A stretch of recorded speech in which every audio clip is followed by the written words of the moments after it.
안녕 식구들, 연말정산 전문 유튜버 개념 있는 희입니다. 제가 몇 년 전에 국세청이랑 콜라보를 한 적이 있는데 국세청 직원분들도 제 영상을 보면서 연말정산 팁 얻는다고 하시더라고요. 그만큼 믿고 봐도 된다라는 얘기겠죠? 오늘 영상에서는 여러분들이 연말정산을 하시면서 정말 많이 실수하시는 것들이 있거든요. 그 중에 5가지 가져왔습니다. 여러분, 세테크라는 말이 괜히 있겠어요? 세금 플러스 재테크. 연말정산 준비만 잘 해도 웬만한 투자 못지 않으니까요. 잘 따라오세요. 연말정산 준비에서 많이들 하는 실수, 첫 번째, 시기에 관한 오해. 연말정산이잖아요. 그래서 아직은 이 연말정산이 익숙하지 않은 사회초년생분들이 2가지의 실수를 하시는데요. 한 가지 유형은 이름이 연말정산이니까 연말에 무엇인가를 하는 건가, 전산 처리를 해야 되는 건가 라고 오해를 하시는데요. 정확하게는 과세년도라고 하는데요. 12월 31일까지 우리가 시간을 다 보내고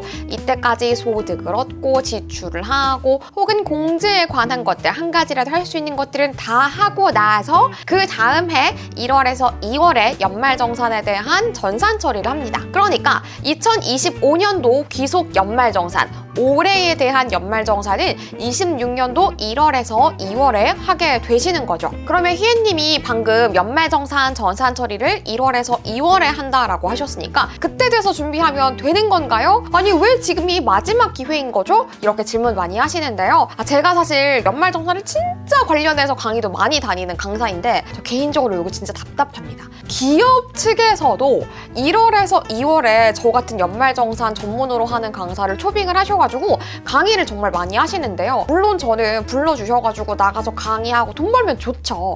근데 정작 1월에서 2월에 그때 전산 처리를 할 때 여러분이 관심을 가지고 이때 뭔가 액션을 취해야 되는 게 아니고요. 지금 12월이 다 끝나기 전에 12월 31일 올해가 마감되기 전에 내가 뭔가 올해의 세금에 대해서 변화를 줄 수 있는 것에 대해서 확실히 파악을 하고 지금이라도 액션을 다르게 취하셔야 됩니다. 그래야 조금이라도 돌려받을 수 있어요. 정리하자면 올해 12월 31일 끝나기 전까지는 전산에 대해서 직접적으로 처리할 수 있는 거는 없지만 액션을 취하는 것, 조금이라도 변화를 줄 수 있는 건 올해 안에 하셔야 되는 거고요. 실질적인 전산 처리는 1월에서 2월에 하게 되십니다. 연말정산 실수 탑5 두 번째, 체크카드만 주구장창 쓰는 겁니다. 신용카드 등 소득공제라고 해서 신용카드, 체크카드, 현금 영수증, 그러니까 우리가 돈을 쓰는 거에 대해서 소득공제 해준다라는 얘기는 많이 들어보셨죠? 신용카드가 15%, 체크카드랑 현금 영수증이 30%예요. 그래서 여러분들이 체크카드를 많이 써야 우리가 연말정산에서 조금 더 유리하게 세팅을 할 수 있다고 하더라 라는 얘기, 요거는 많이 들어보셨을 거예요. 근데 여러분,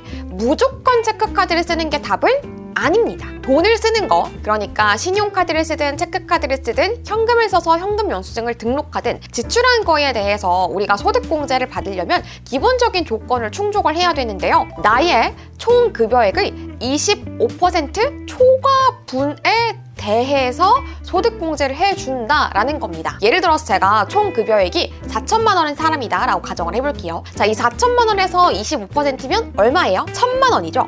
그러면 이 신용카드 등 소득공제는요, 4천만 원 버는 사람이라면 1,000만 원 초과분에 대해서 소득공제를 해준다. 만약에 제가 4천만 원을 버는 사람인데 원래 1,500만 원을 썼습니다. 그러면 25% 구간인 1,000만 원은 빼고요. 초과 구간인 500만 원에 대해서만 소득공제를 해주겠다라는 겁니다. 만약에 이 500만 원도 제가 전부 다 체크카드로 썼다면 체크카드는 소득공제율이 30%니까 500만 원에 30%, 그러니까 150만 원만큼 혜택 받을 수가 있는 거고요. 반면에 이 500만 원을 전부 다 신용카드로 썼어요. 그러면 15% 소득공제니까 딱 절반인 75만 원만큼 소득공제 혜택을 받을 수가 있는 겁니다. 에이, 희님, 그러면 당연히 신용카드보다 체크카드 쓰는 게 유리한데 왜 체크카드를 쓰는 게 답이 아니라는 거예요? 2가지 측면으로 나누어서 생각할 수 있어요. 자, 일단 첫 번째, 기본적인 조건을 충족하지 못하는 사례. 제가 총 급여액이 4천만 원인 사람인데 저는 정말 근검 절약을 하는 사람이라서 올해 한 해 동안에 정말 다 쓴 걸 다 합쳐봤자 800만 원 지출이라고 계산이 나왔어요. 그러면 신용카드 등 소득공제 요 항목에서 우리가 공제를 받을 수 있는 기본적인 조건인 25% 초과 이 조건을 충족을 못한 거잖아요. 그러면 저는 아무리 돈을 썼어도 이 구간을 넘지 못하면 소득공제 혜택을 받을 수가 없어요. 그 말인즉슨 제가 체크카드를 썼든 신용카드를 썼든 공제랑은 상관이 없다는 거죠. 그러니까 여러분이 지금 하실 게 있어요. 지금 홈택스 홈페이지 들어가시면 연말정산 미리 보기가 열려 있을 거거든요. 본인 인증해가지고 들어가 보면 올해 1월부터 9월까지 여러분이 실질적으로 지출한 거, 추정 아니에요. 실제 여러분이 체크카드랑 신용카드로 지출한 게 거기에 들어가 있을 겁니다. 그러면 10월, 11월, 12월은 공란으로 비워져 있을 거거든요. 그거는 여러분이 카드 이용 내역 보시고 카드 앱이나 홈페이지에서 보시고 직접 입력을 하셔가지고 올해 내가 다 합치면 이만큼 쓰겠다라는 규모가 계산이 되실 거죠. 그러면 그게 내 총 급여액의 25%를 넘는지 안 넘는지 확인해 보세요.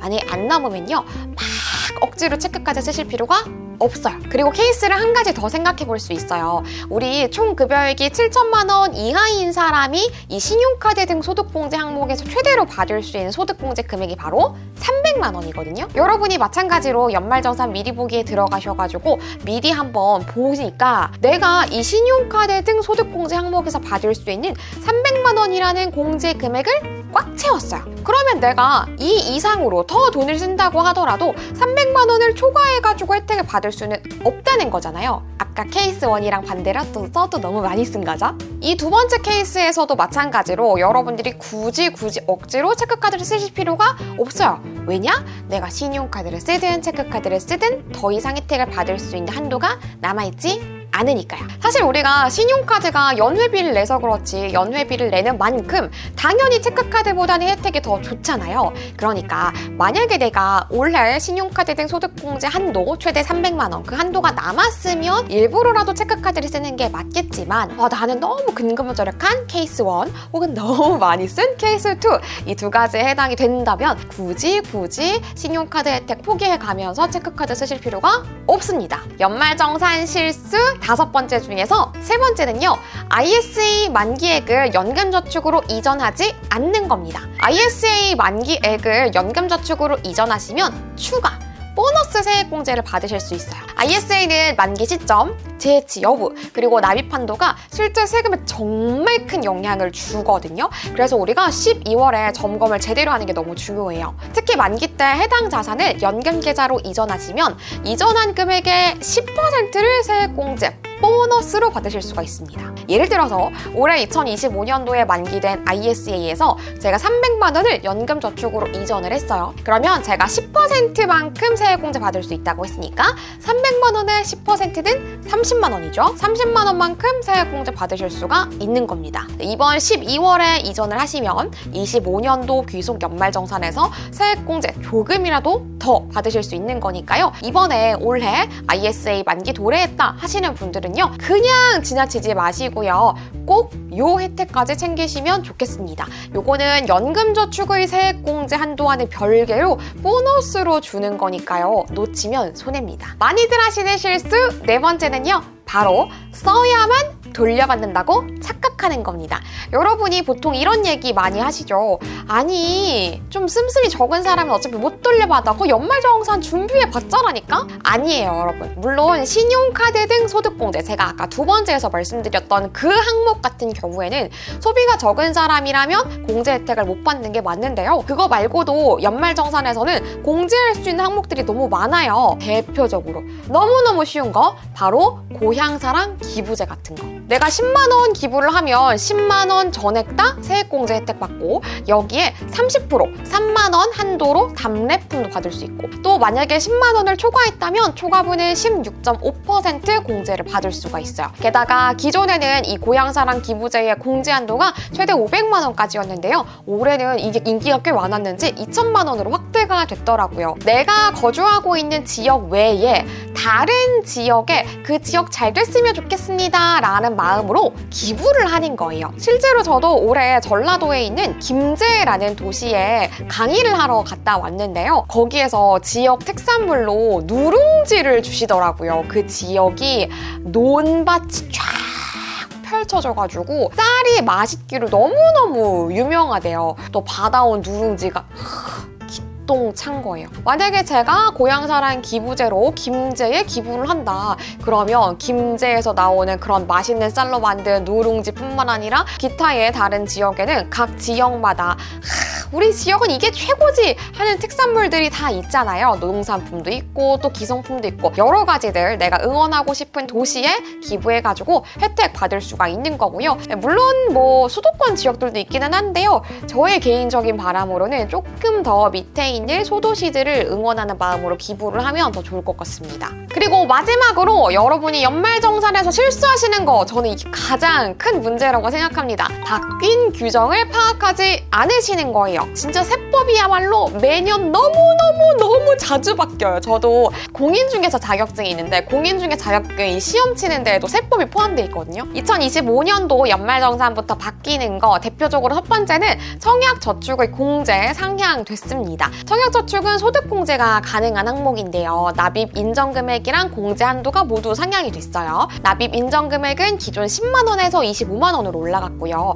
공제 한도도 기존에 240만 원에서 300만 원으로 상향이 됐어요. 특히 여러분 기존에는 무주택 세대주만 공제가 가능했거든요. 근데 이제는 배우자까지 공제 가능하다라는 것도 염두를 해주세요. 그러니까 청약통장에 연중 납입한 금액이 있는 무주택 세대주 그리고 배우자라면 공제 절대 놓치면 안 되겠죠. 두 번째로 월세 세액 공제도 확대가 됐습니다. 이 월세 세액 공제 한도가 늘어난 건데요. 기존의 한도 750만 원에서 이제는 1000만 원까지 혜택 받으실 수가 있고요. 총 급여액 기준으로 5,500만 원 이하의 급여 소득자라면 17% 적용받아서 최대 170만 원까지 그리고 총 급여액 8천만 원 이하인 급여 소득자라면 좀 많이 버니까 좀 혜택 덜 드릴게요 라고 해가지고 15% 세율 적용받아서 최대 150만 원까지 세액공제 받으실 수가 있습니다. 여러분 특히나 세액공제는요 이 급여 소득자들에게는 진짜 효과가 크거든요. 예를 들어서 자 손희애 씨 세금 200만 원 내세요 라고 산출세액이 나왔어요. 그러면 여기에서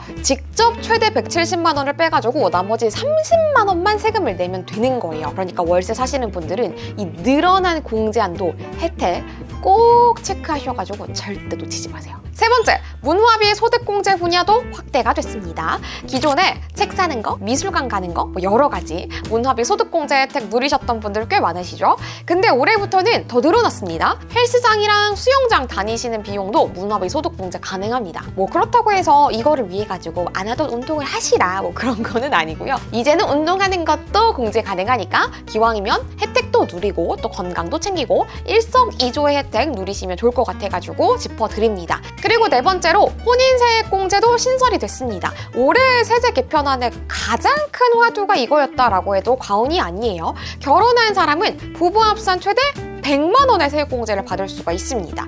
26년 12월 31일까지 혼인신고를 한 부부에 한해서 한시적으로 시행이 되는 거예요. 그러니까 26년도 말까지만 혜택 주고 이제 사라진다라는 얘기인 거죠. 그러니까 이 기간에 결혼하고 또 혼인신고 하시는 분들 절대 결혼 세액공제 놓치지 마세요. 단 결혼식을 올린 날짜 기준이 아니라 주민등록상 혼인신고일이 기준이고 재혼도 가능합니다.